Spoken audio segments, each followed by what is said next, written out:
Bien-aimés dans le Seigneur, bonjour. Je suis Carlos Roy-Kandé pour 5 minutes avec Jésus-Christ. Aujourd'hui, je voudrais m'entretenir avec vous sur le thème saisir les opportunités divines. Saisir les opportunités divines.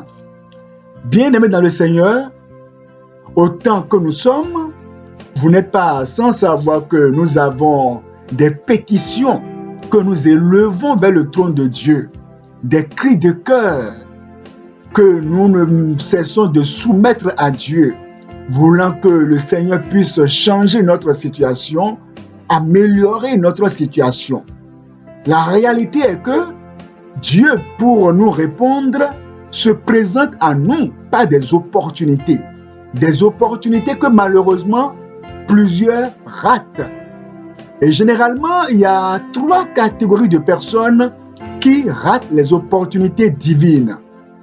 La première, ce sont les personnes très intelligentes ou trop intelligentes. La deuxième catégorie, ce sont les pauvres, les vrais nécessiteux. La troisième, ce sont malheureusement ces personnes dont le cerveau est rempli de Dieu, mais qui n'ont pas une véritable intimité avec Dieu. Leur cerveau est juste rempli de Dieu. Ils ont beaucoup de connaissances de Dieu. Alors, les gens qui sont trop intelligents, eux, ils réfléchissent tellement que leur cerveau tourne tellement que ça dépasse même les opportunités. Les pauvres, eux, ils trouvent dans les opportunités des menaces. On réfléchit et on voit qu'il y a des menaces dans les opportunités.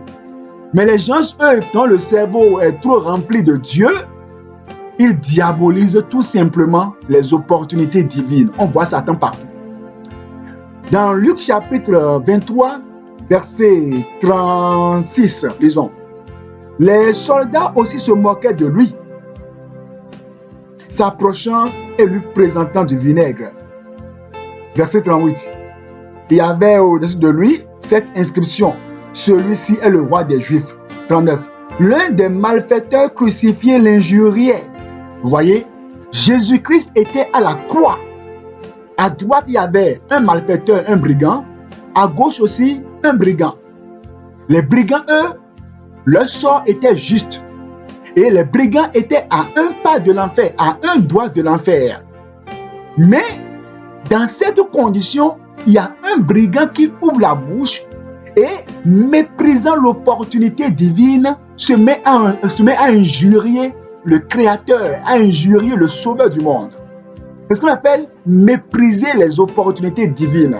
Sa condition misérable, sa condition exécrable. Dans cette condition, il a encore raté l'opportunité divine.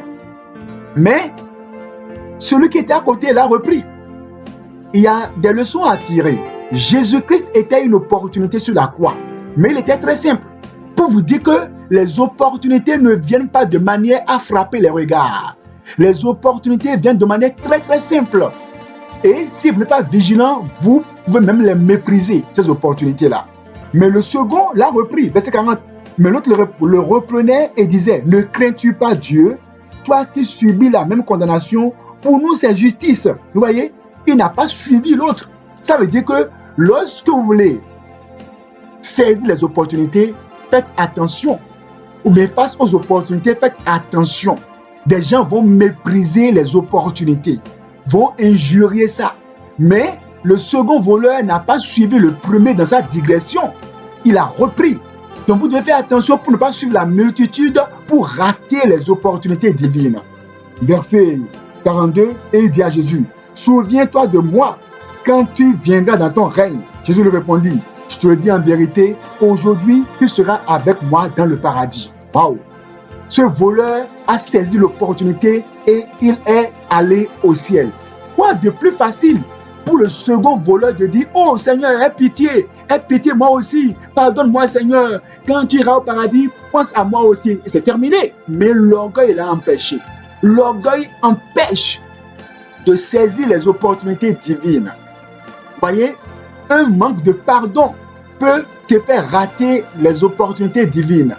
Juste le fait d'avoir manqué de saluer quelqu'un, ça peut te faire rater les opportunités divines. Ta position sociale actuelle peut te faire rater les opportunités divines. Mais quand on va dans la Bible, dans le livre de Genèse 41 au verset 14, Pharaon fit appeler Joseph. Il était en prison. Pharaon l'a appelé. Il est sorti en même temps. On le fit sortir en hâte de la prison. Ça, c'était une opportunité en or pour Joseph, qui n'a pas raté. Il a saisi ça. Il a parlé au roi et sa condition a changé. Il n'a pas fait preuve de timidité devant le roi. Aujourd'hui, Jésus-Christ est l'opportunité en or pour vous. Nous sommes sur cette terre et il n'y a que si vous échouez de saisir l'opportunité qu'est Jésus, mes amis, eh bien, ce serait dommage. Pour ne pas aller à la perdition éternelle, Christ est mort pour vous. Vous devez l'accepter aujourd'hui car il est l'opportunité en or pour ne pas aller en enfer. Que Dieu vous bénisse.